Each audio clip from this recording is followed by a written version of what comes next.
Well, again, this is Richard from Joesboro Taekwondo Dojang. Okay, we're going to carry on with videos on basic techniques.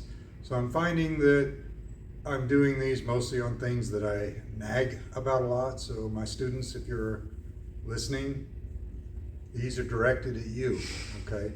So I don't have to repeat myself quite as much. So, all right, so if you're thinking of Taekwondo, karate, or whatever as a method of self-defense, then you probably thought about body weapons, and probably the first thing that comes to mind is the fist, a punch. So it's a good idea. The most basic part of a punch is how the fist is made.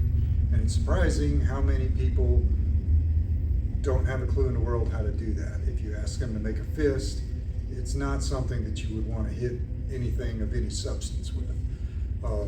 If your fingers are loose and they're spread apart, or if there's any daylight in your hand at all, you better not be hitting anything but air with that, okay?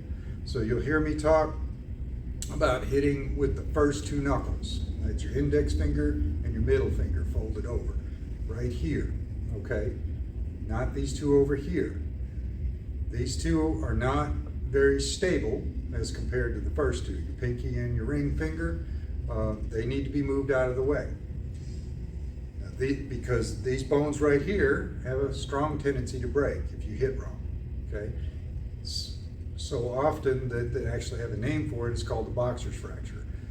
Boxers have fractured these while wearing taped up hands, wrists, and in gloves during matches and such. You can imagine what happens if you hit with no protection whatsoever, okay? But so I've been told in the past, and I'm not a boxer, that they teach them to hit with the whole hand, and therefore the fractures occur more when they hit with no protection.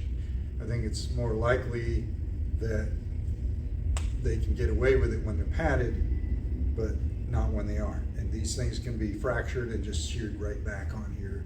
And hand fractures can be life-changing experiences, so it's best to avoid them at all costs, okay? Now, so in order to direct these two knuckles at the target, you want to straighten your wrist this way, so this should be flat. And just like you're pointing with your index finger, it's kind of cocked over to the owner's side, over here to the little finger side. Now, as you can see, that's moving these two that tend to break a lot out of the way, okay? Now, the other aspect is your thumb, and I've seen all kinds of crazy things, you know, bringing your thumb over here and different ways that they say will make this fist better. The best thing you can do with your thumb is get it out of the way. You do not want to tangle this up with anything while you're throwing a punch.